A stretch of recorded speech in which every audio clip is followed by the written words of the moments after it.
dentro de nuestra línea editorial le hacemos mucha énfasis en lo que tiene que ver con respecto a esta temática. En algún momento, en otra parte de nuestra historia, y no hace muchos años, hablar de salud mental era prácticamente algo que estaba desfasado, algo que era visto como el progresismo diciendo tal cosa, justificando absolutamente cualquier cosa. Cuando uno decía, che, la verdad que estoy devastado, estoy cansado, tengo digamos un cansamiento mental, estoy cansado, estoy estresado, y la cuestión del estrés era prácticamente algo como son cosas que enfermedades nuevas, por así decirlo, de la modernidad.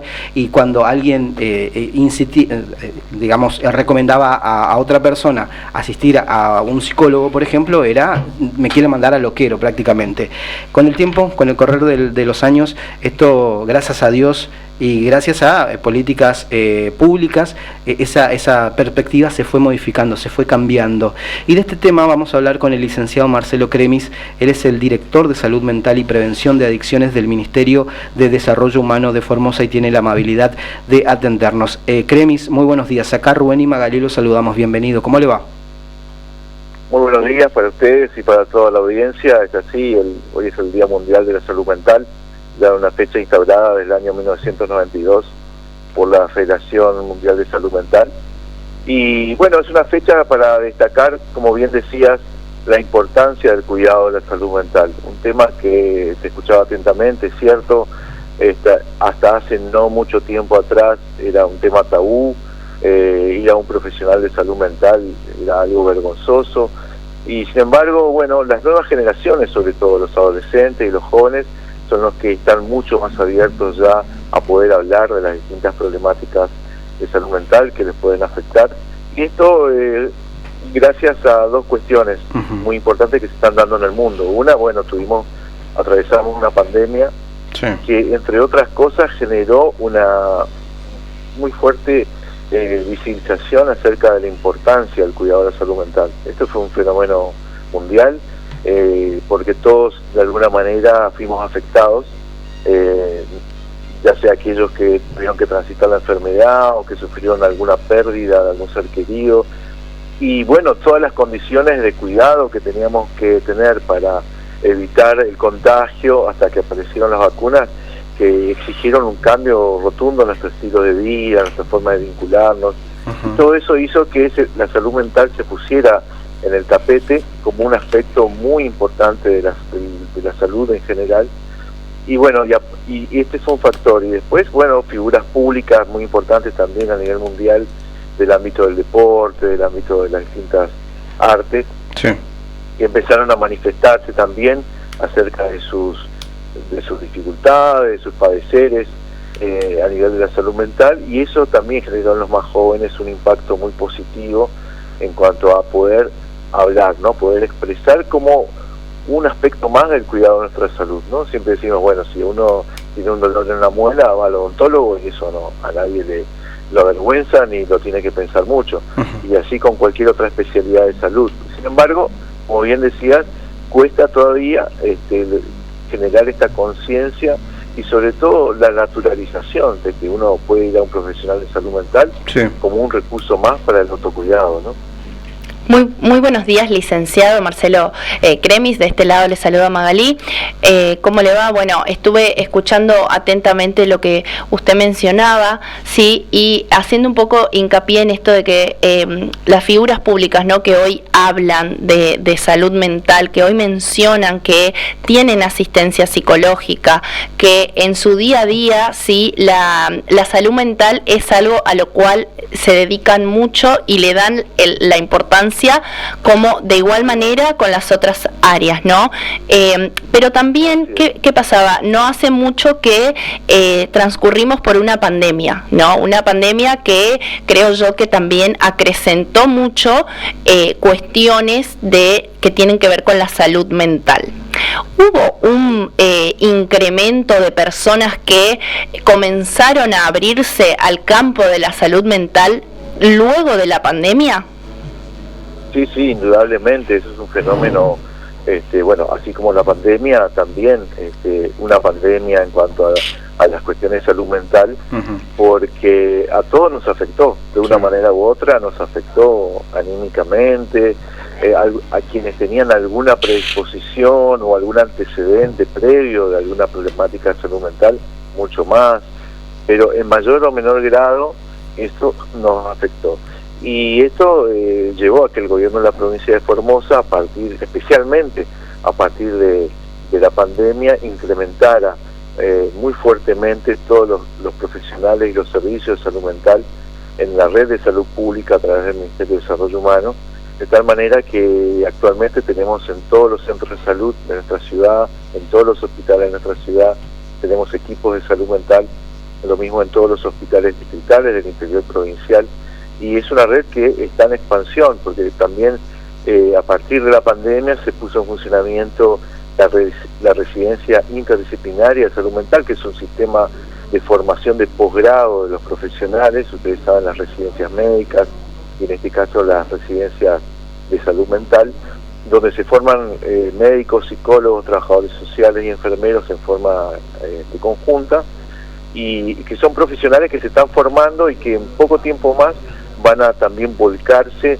en la red asistencial. De hecho ya lo están haciendo porque empiezan a rotar por todos los centros de salud de capital, los hospitales del interior, y esto genera un impacto muy importante en beneficio justamente de la salud mental de toda la población, generando mayor accesibilidad. Es decir, uno ya no tiene que ir a un hospital alejado de donde uno vive, sino ahí en el centro de salud del barrio tenemos profesionales disponibles para quien lo necesite. Ahora, licenciado, yendo un poquito para el ámbito de lo que tiene que ver con las adicciones, ¿sí? Hay una adicción ahora que no quiero decirle como está de moda, no sería esa la palabra, sino como que está más visibilizada actualmente, debido también, ¿no es cierto?, al incremento que hay de los casinos online, los juegos, las apuestas online y demás, que está como muy accesible para todos. Entonces se incrementó lo que tiene que ver la adicción al juego, ¿sí?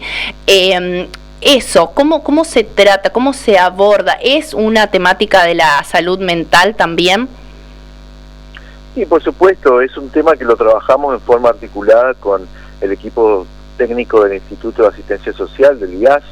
De hecho que estamos teniendo capacitaciones conjuntas. Hace pocas semanas atrás tuvimos justamente una capacitación para todos los equipos de salud mental del Ministerio de Desarrollo Humano a través del IAS, quienes brindaron esta posibilidad con expertos a nivel nacional e internacional, que nos estuvieron brindando esas herramientas del conocimiento para que nuestros profesionales estén actualizados en estas nuevas temáticas, en estas nuevas formas en cómo se ve afectada la salud mental, y sobre todo lo que tiene que ver con el juego ilegal. El juego legal está muy regulado y es muy difícil de que se genere alguna situación problemática. Aún así, si se detecta alguna situación de juego problemático, el equipo también técnico del IAS hace las articulaciones con la red de salud mental para que esa persona pueda tener la atención que necesita a través de la red de salud pública, ¿no? Sí, buenísimo, eso muy importante, ¿no? Tener en cuenta todas estas cuestiones, porque realmente que cada vez hay más y es increíble la sobreestimulación, ¿no es cierto?, que se está generando en la sociedad con los casinos online, las casas de apuestas ilegales, ¿sí? Y donde la gente que tiene como una tendencia al juego y estos inevitablemente genera una adicción muchas veces en muchas personas, es muy importante, ¿no es cierto?, tener también estas políticas de salud mental que ayuden a estas personas. Así es, con los profesionales disponibles, accesibles, para quienes lo necesiten en forma gratuita, en la red pública de salud, profesionales además capacitados, con actualizaciones permanentes, como ya le dijimos. Y bueno, entre otras temáticas, ¿no? Por supuesto, el campo de la salud mental es muy amplio y muy variable también, porque en un momento puede aparecer una temática, luego aparecen otras formas de expresión del malestar, y bueno, es por eso que requiere que los profesionales estemos siempre actualizados de nuestra formación, ¿no? Y para eso el gobierno brinda estos espacios y estos recursos formativos y de actualización también. ¿Viste lo que está pasando con el Laura Bonaparte, este hospital que es dedicado justamente a la salud mental y al tratamiento de adicciones, que está en vísperas de cerrarlo, que ya se encuentra en una situación muy crítica? Se da todo justamente en esta semana, ¿no? Qué paradójico. Sí, es importante destacar que el Hospital Laura Bonaparte no solamente es un hospital importante en el ámbito de la ciudad de Buenos Aires y para el conurbano, sino para todo el país, porque es un hospital escuela donde se forman justamente profesionales, donde se brindan ahí formaciones de posgrado, especializaciones, no solamente allí en forma presencial, sino nosotros recibimos, es decir, todos los profesionales de salud mental de la red pública de salud a través de un sistema que se llama Cibersalud, que es una red nacional justamente de capacitación virtual a través de equipos especialmente instalados en los distintos hospitales de la provincia de Formosa y también en todo el país. Entonces los profesionales especialistas del Laura Bonaparte nos brindan formación permanentemente a los profesionales del interior del país, y esto la verdad que se suma, digamos, al daño grave que produciría una medida como esta. Ahora dicen que están dando marcha atrás, de que no era tan así, pero la información que nosotros tenemos de los colegas que están trabajando allí es que están derivando a todos los pacientes hacia otras instituciones, es decir, que están produciendo un vaciamiento que es propio de un paso previo al cierre, ¿no? Sí. Es decir, dicen que no van a cerrar, pero están evacuando a todos los pacientes. Entonces, claramente es un mensaje contradictorio, como nos tiene acostumbrado este gobierno nacional. Marcelo, hay una ley de salud mental que debe tener ¿cuántos años? ¿14 años? ¿13 años? ¿Vos me dirás? Del año 2010. Del año 2010. Hay muchas críticas respecto a esa ley y a una nueva ley que se tiene que implementar. Creo que a la madre de Chano, Carpentier, un famoso cantante, está muy embanderada en esa causa, teniendo en cuenta los antecedentes que tiene su hijo entre internaciones, el difícil momento que pasa una persona con adicciones, con consumo problemático de sustancias. ¿Qué es la ley de salud mental que se está aplicando y qué es lo que proponen del otro lado? La ley de salud mental es un logro realmente de muchísimos años de lucha de todos los profesionales del ámbito de la salud mental, porque significa un avance muy grande en lo que tenga que ver en un cambio de enfoque con respecto a la salud mental, superar el modelo manicomial, asilar, de que las personas, los locos tienen que estar encerrados por tiempo indeterminado, que las internaciones la decidían, por ejemplo, lo decidía un juez. Entonces, todo ese tipo de cuestiones, esta ley de salud mental del año 2010 cambia la perspectiva. Es una ley centrada en los derechos de las personas con padecimiento mental y sus familias, y donde las decisiones sobre qué tratamientos, su duración, qué tipo de abordaje se realizan, son potestad exclusiva de los equipos interdisciplinarios de salud mental.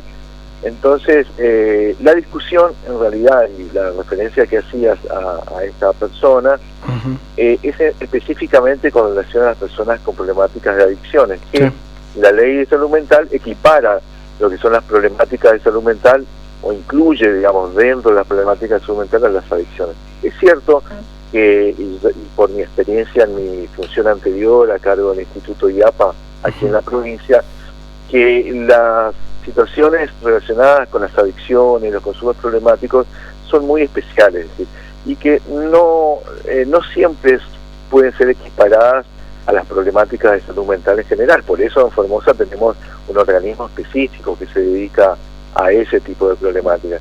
Entonces, bueno, hay una discusión con respecto a si debiera modificarse la ley en estas cuestiones, o por ejemplo producirse una ley específica para el abordaje de lo que tenga que ver con las adicciones y consumos problemáticos, es decir, desvinculándola un poco del marco general de la ley de salud mental por estas condiciones tan particulares que a veces se generan con relación a las personas que tienen problemas de adicción, ¿no? Esa es la discusión que hay. por un lado es entendible, sí. Lo que pasa es que detrás de eso hay otros intereses, por ejemplo con las clínicas neuropsiquiátricas, porque la ley establece que las internaciones deben darse en hospitales generales, es decir, no en clínicas especializadas, porque eso tiende a reproducir ese modelo manicomial o asilar de depósito y de vulneración de los derechos humanos de las personas con padecimiento mental. Y entonces, bueno, hay muchos intereses que a veces confluyen, claro. Y no se entiende porque, por un lado, a nivel nacional, la oposición, actualmente el gobierno plantea la necesidad de instituir esa ley a nivel nacional, y a nivel provincial están exigiendo que la provincia adhiera a esa ley. Entonces no se entiende muy bien como esas contradicciones que nosotros vemos, recién lo veíamos por ejemplo con relación al cierre del hospital Bonaparte, también con respecto a la ley. Por un lado exigen que se adhiera a la ley, y por otro lado dicen esta ley no sirve.